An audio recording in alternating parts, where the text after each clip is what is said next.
প্রত্যেকদিন মাছের একই রকমের রেসিপি খেতে কার ভালো লাগে বলো? তো সেই জন্য আলাদা রকমের একটা রেসিপি ট্রাই করা যাক। তো তোমাদের সঙ্গেও শেয়ার করব বলে ভিডিও করলাম। তো প্রথমেই মাছগুলোকে দেখো আমি লবণ দিয়ে ভেজে নিয়েছি, হলুদ না কিন্তু শুধু লবণ দিয়ে ভেজে নিয়েছি। চাইলে একটু লঙ্কার গুঁড়ো দিতে পারো। তো হালকা করে ভেজে নিতে হবে, কড়া করে নয়। তারপরে সেই তেল, ভাজার তেল দিয়েই তাতে আরেকটু তেল ইউজ করেছি। আমি এখানে সর্ষের তেল ইউজ করেছি, তোমরা চাইলে সাদা তেল ইউজ করতে পারো। সাধারণত রেজালায় সাদা তেল ইউজ হয়। তো তারপরে সেখানে গোটা গরম মশলা ফোড়ন দিয়ে দিয়েছি, গোটা জিরে, লবঙ্গ, তেজপাতা, শুকনো লঙ্কা, গোলমরিচ দিয়ে দিয়েছি। তারপরে পেঁয়াজ বাটা দিয়ে ভালো করে কষিয়ে নিলাম। 1 চামচ আদা রসুন বাটা দিয়ে দিয়েছি তার সঙ্গে। তারপর প্রতিদিনকার বেসিক যে মশলাগুলো লাগে, যেমন তোমার ধনে গুঁড়ো, জিরের গুঁড়ো, গোলমরিচ গুঁড়ো, কাশ্মীরি লঙ্কার গুঁড়ো, ঝাল খেতে চাইলে একটু লঙ্কার গুঁড়ো দিও, কিন্তু সাধারণত রেজালায় খুব একটা ঝাল হয় না। আর হলুদ গুঁড়ো একদম ইউজ হবে না এখানে, একটু সাদাতে সাদাতে রেসিপি হবে। তো ভালো করে তেল ছাড়া ছাড়া করে মশলাটাকে কষিয়ে নিলাম। তারপর চেরা কাঁচা লঙ্কা দিয়ে দিয়েছি, আর দিলাম চার মগজ, কাজু এবং পোস্ত বাটা।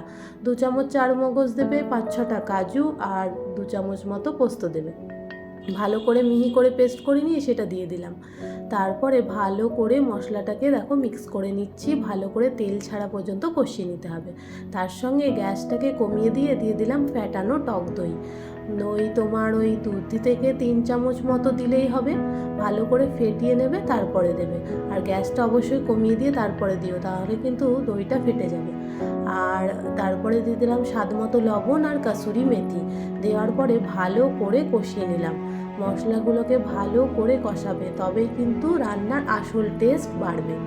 তো এখানে ভালো করে দেখো মশলাগুলোকে কষিয়ে নিয়েছি, আর দেখতেই পাচ্ছ কেমন তেলটা উপরে উঠে এসেছে। তারপরে যে লবণ দিয়ে মাছগুলোকে হালকা করে তেলে ভেজে রেখেছিলাম, সেগুলোকে একটা একটা করে সব ছেড়ে দিলাম। দেওয়ার পরে তারপর মশলাগুলোর সঙ্গে ভালো করে কোট করে নিচ্ছি, যেন মাছের ভেতরে মশলাগুলো ভালো করে ঢোকে।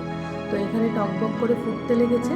আর এদিকে আমি দিয়ে দিলাম গরম মশলা আর ঘি। এটা দিলে কিন্তু টেস্ট আরও বেড়ে যায়, অবশ্যই দিতে ভুলো না কিন্তু। তারপরে দেওয়ার পরে এটাকে আরও কিছুক্ষণ ফুটতে দিলাম। তোমরা চাইলে এই মুহূর্তে গ্যাস ফ্লেম অফ করে দিতে পারো। আমি আরও গ্রেভি কিছুটা কম করার জন্য এটাকে একটু ফুটিয়ে নিয়েছিলাম। তারপরে এটাকে ঢেকে দিলাম। ব্যাস, আমার রেজালার রেসিপি তৈরি। ভালো লাগলে অবশ্যই লাইক, কমেন্ট এবং শেয়ার করতে ভুলো না। আর আমার চ্যানেলটিকে সাবস্ক্রাইব করো অবশ্যই। খুব ভালো থাকবে সবাই।